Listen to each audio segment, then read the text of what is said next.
बिस्मिल्लाहिर्रहमानिर्रहीम। अस्सलाम वालेकुम क्लास 9th। उम्मीद आप सब खैरियत से होंगे। आज हम लोग 9th क्लास की मैथ की एक्सरसाइज 1.6 के क्वेश्चन नंबर 1 के पार्ट 2 को सोल्व करेंगे।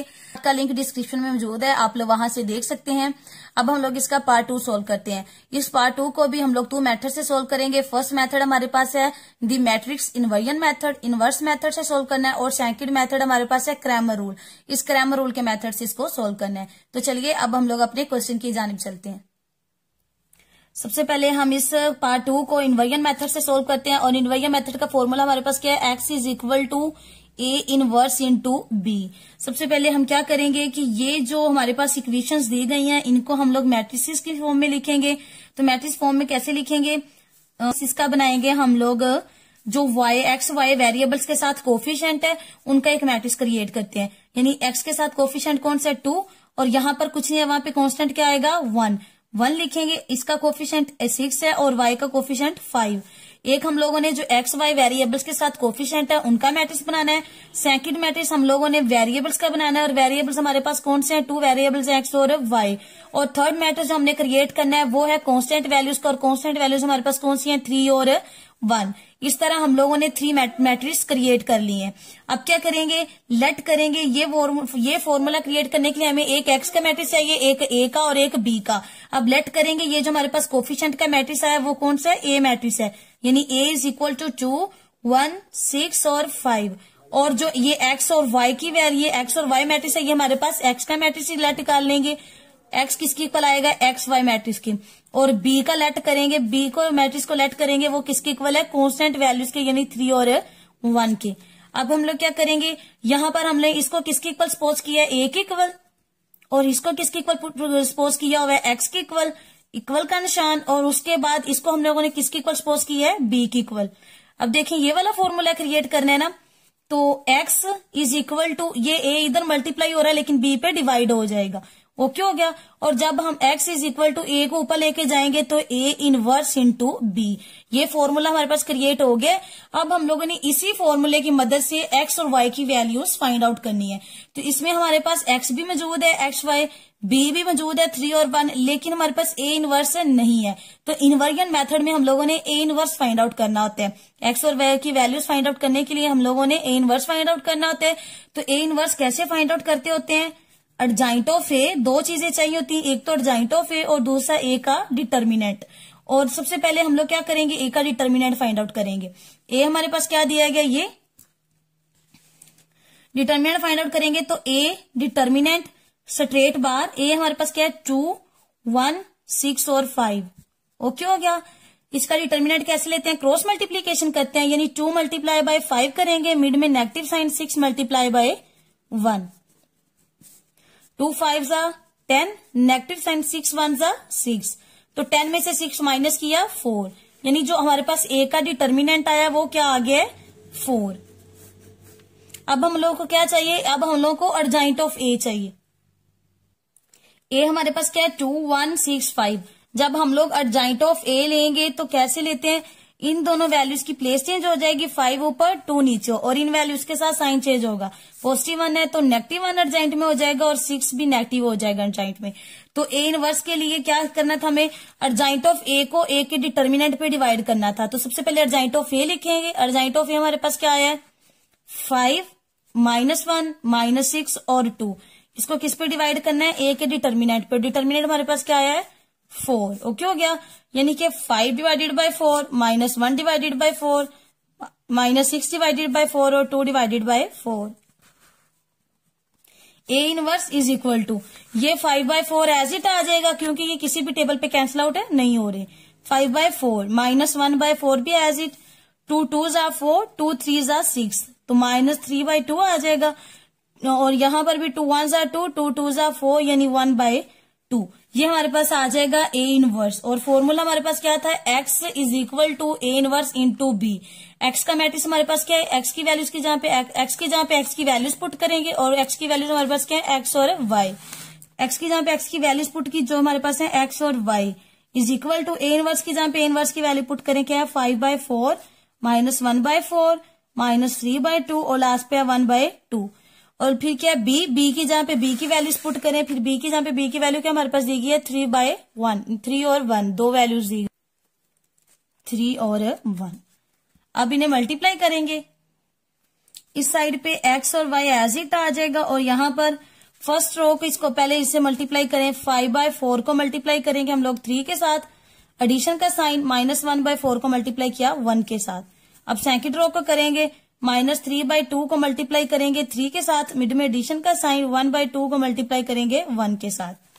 अब ये x और y एज इट आ जाएंगे, इज इक्वल टू,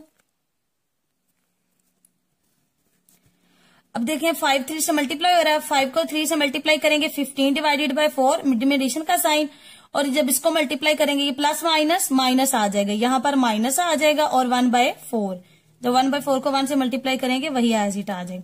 3 को 3 से मल्टीप्लाई किया 9 डिवाइडेड बाय 2, और ये नेगेटिव साइन, उसके बाद ये पॉजिटिव साइन, 1 को 1 से मल्टीप्लाई किया 1 divided by 2, X Y as it आ जाएगा,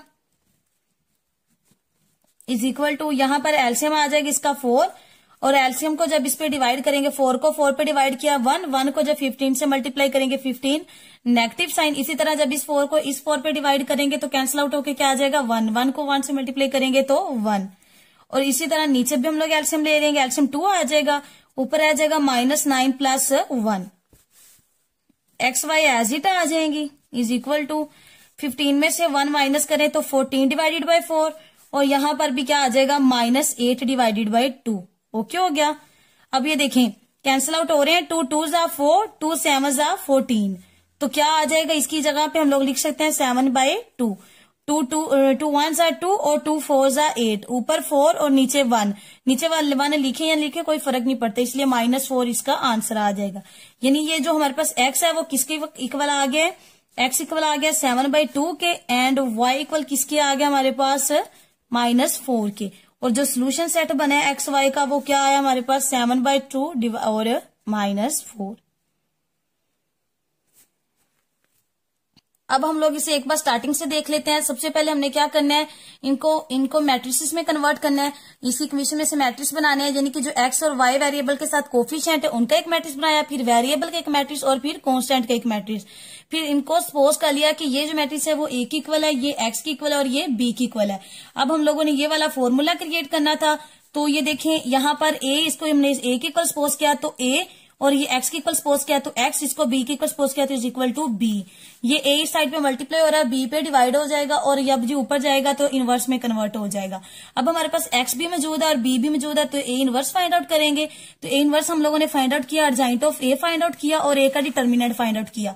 सबसे पहले हमने a का डिटर्मिनेंट फाइंड आउट किया जो कि हमारे पास 4 आया, उसके बाद हम लोगों ने a का अर्जेंट लिया। अर्जेंट कैसे लेते हैं, इन वैल्यूज की प्लेस चेंज कर दी और इन वैल्यूज के साथ साइन चेंज कर दिया, और फिर इसको इस पे डिवाइड किया, और हमारे पास a इनवर्स का मैट्रिक्स आ गया।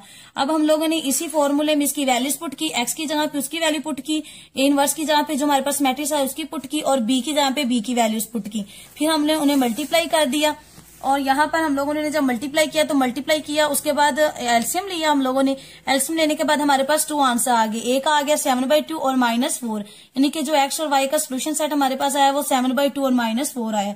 इस तरह इनवर्जन मेथड से हमारे पास एक्स और वाई की वैल्यूज आ जाएंगी। अब हम लोग इसी पार्ट को सेकंड मेथड से सोल्व करते हैं, क्रैमर रूल की मदद से। अब इसको हम लोगों ने क्रैमर रूल से सॉल्व करना, और क्रैमर रूल में x की वैल्यू निकालने के लिए हमें चाहिए होता है a x का डिटर्मिनेंट और a y का डिटर्मिनेंट, और y की वैल्यूज हमें मालूम करने के लिए चाहिए होता है a y का डिटर्मिनेंट डिवाइडेड बाय a का डिटर्मिनेंट। तो क्या करना होता है, हमने इसी इक्वेशन में से हम लोग a x का मैट्रिक्स बनाएंगे, a का मैट्रिक्स बनाएंगे और a y का। सबसे पहले a मैट्रिक्स बनाएंगे इसी इक्वेशन से, उसके बाद a x मैट्रिक्स और a y मैट्रिक्स। ओके हो गया। तो a मैट्रिक्स कैसे बनाते हैं, x और y के जो वेरिएबल्स हैं उनके साथ जो कोफिशिएंट है, तो यहाँ पर कोफिशिएंट क्या है x के साथ 2, y के साथ कोफिशिएंट क्या है 1, यहाँ पर क्या है 6 और यहाँ पर क्या है 5। ये हमारे पास a मैट्रिक्स बन गया। और ax मैट्रिक्स कैसे बनाते हैं, सबसे पहले जो कांस्टेंट वैल्यूज होती हैं उन्हें लिखते हैं, और उसके बाद जो y वेरिएबल के साथ कोफिशिएंट होते हैं उन्हें लिखते हैं, और y वेरिएबल के साथ कोफिशिएंट कौन से 1 और 5। ये हमारे पास आ जाएगा ax का मैट्रिक्स। और ए वाई मैट्रिक्स में क्या लिखते हैं, सबसे पहले जो एक्स वेरिएबल के साथ कोफिशिएंट होते हैं वो लिखते हैं, यानी 2 और 6 लिखेंगे, और फिर उसके बाद कांस्टेंट वैल्यूज लिखते हैं 3 और 1। ये हमारे पास इस तरह 3 मैट्रिक्स हो गए, 3 मैट्रिक्स हम लोगों ने बना लिए। अब क्या करेंगे, ए का डिटर्मिनेंट लेंगे, और डिटर्मिनेंट स्ट्रेट बार 2 1 6 5। डिटर्मिनेंट कैसे लेते हैं, क्रॉस मल्टीप्लीकेशन करते हैं, यानी कि हम लोग 2 मल्टीप्लाई बाय 5 मिड में नेगेटिव साइन और फिर 6 मल्टीप्लाई बाय 1। 2 को 5 से मल्टीप्लाई करेंगे 10 और ये नेगेटिव साइन 6 को 1 से मल्टीप्लाई किया 6, यानी 10 में से जब 6 माइनस करेंगे तो 4 और a का डिटर्मिनेंट हमारे पास क्या आ जाएगा 4। इसी तरह अब हम लोग ax का डिटर्मिनेंट फाइंड आउट करेंगे। ax determinant is equal to straight bar और ax हमारे पास क्या है 3 1 1 5। क्रॉस मल्टीप्लीकेशन करेंगे यानी 3 मल्टीप्लाई बाय 5 मिड में नेगेटिव साइन फिर 1 मल्टीप्लाई बाय 1। 5 3 जा 15 और ये -1 तो 15 में से 1 माइनस किया तो 14, यानी जो ax का डिटर्मिनेंट हमारे पास आया है वो कितना आ गया 14। a का डिटर्मिनेंट भी ले लिया और ax का डिटर्मिनेंट भी ले लिया। अब क्या करेंगे ay का डिटर्मिनेंट लेंगे। ये हमारे पास ay है, जब ay का डिटर्मिनेंट लेंगे स्ट्रेट बार क्रॉस मल्टीप्लीकेशन करेंगे यानी कि 2 मल्टीप्लाई बाय 1 मिड में नेगेटिव साइन और 6 मल्टीप्लाई बाय 3। 2 1 जा 2 नेगेटिव साइन 6 को 3 से मल्टीप्लाई करें तो 18 ओके हो गया और 18 में से 2 माइनस करेंगे तो कितना रह जाएगा हमारे पास माइनस का 16 बिकॉज बड़े वाली वैल्यू के साथ साइन कौन सा है नेगेटिव और ए वाई का डिटर्मिनेंट क्या आ गया ये। अब हम लोगों ने x और y की वैल्यूज फाइंड आउट करनी ना, तो x की वैल्यू फाइंड आउट करने के लिए हमें क्या चाहिए होता है x की वैल्यू फाइंड आउट करने के लिए हमें चाहिए होता है a x का डिटर्मिनेंट और डिवाइडेड बाय a का डिटर्मिनेंट ओके हो गया। और y की वैल्यू फाइंड आउट करने के लिए चाहिए होता है a y का डिटर्मिनेंट डिवाइडेड बाय a का डिटर्मिनेंट। तो सबसे पहले x की फाइंड आउट करते हैं, तो उसके लिए a x का डिटर्मिनेंट पुट करते हैं। a x का डिटर्मिनेंट हमारे पास क्या है, a x का डिटर्मिनेंट हमारे पास आया है 14 और a का डिटर्मिनेंट क्या है 4, यानी 14 डिवाइडेड बाय 4। तो 2 2 जा 4 2 7 जा 14 तो क्या आ जाएगा 7/2। तो x की वैल्यू क्या आ जाएगी हमारे पास 7/2 ओके हो गया। अब y की वैल्यू के लिए क्या y का डिटर्मिनेंट पुट करेंगे और y का डिटर्मिनेंट क्या है हमारे पास -16 डिवाइडेड बाय a का डिटर्मिनेंट क्या हमारे पास यहाँ पर क्या पुट किया है 4 1 जा 4 4 4 जा 16 तो y is equal to -4 okay हो गया। और जो x और y का सोल्यूशन सेट बना है वो हमारे पास क्या बना है 7/2 और -4, ये हमारे पास इसकी वैल्यूज आ जाएंगी x और y की। अब हम लोग इस क्वेश्चन को एक बार स्टार्ट से देख लेते हैं। सबसे पहले क्या करना है x और y की वैल्यूज फाइंड आउट करने के लिए हमें ax चाहिए, a चाहिए और ay चाहिए। तो हम लोगों ने एक बना लिया मैट्रिक्स जो x y के साथ x y वेरिएबल्स के साथ कोफिशिएंट है उनका एक मैट्रिक्स a क्रिएट किया। उसके बाद ax मैट्रिक्स पहले कांस्टेंट वैल्यूज लिखते हैं और फिर y के जो साथ कोफिशिएंट होते हैं उन्हें लिखते हैं। इसी तरह ay मैट्रिक्स में पहले x के जो साथ कोफिशिएंट होते हैं वो पुट करते हैं और फिर कांस्टेंट वैल्यूज। उसके बाद हम लोगों को क्या चाहिए होता था, इन तीनों का डिटर्मिनेंट चाहिए। तो a का डिटर्मिनेंट लिया जो कि 4 आया, इसी तरह ax का डिटर्मिनेंट लिया जो कि हमारे पास 14 आया। फिर हम लोगों ने ay का डिटर्मिनेंट लिया जो कि -16 आया और x y की वैल्यूज पुट करनी, उसी फॉर्मूला में x और y की वैल्यूज पुट कर दी। ax की डिटर्मिनेंट की जहां पे उसकी वैल्यू, a के डिटर्मिनेंट की उसकी वैल्यू, तो x की वैल्यू हमारे पास क्या आ जाएगी 7/2। इसी तरह y वाले फॉर्मूला में उसकी वैल्यूज पुट की तो y की वैल्यू हमारे पास क्या आ गई -4 और जो सोल्यूशन सेट आ गया वो 7/2 और -4। उम्मीद है आपको इस क्वेश्चन के दोनों मेथड्स की समझ आई होगी। अगर आपको किसी भी मेथड किसी भी पॉइंट की समझ नहीं आई तो आप मुझसे कमेंट सेक्शन में पूछ सकते हैं। Thank you, Allah Hafiz.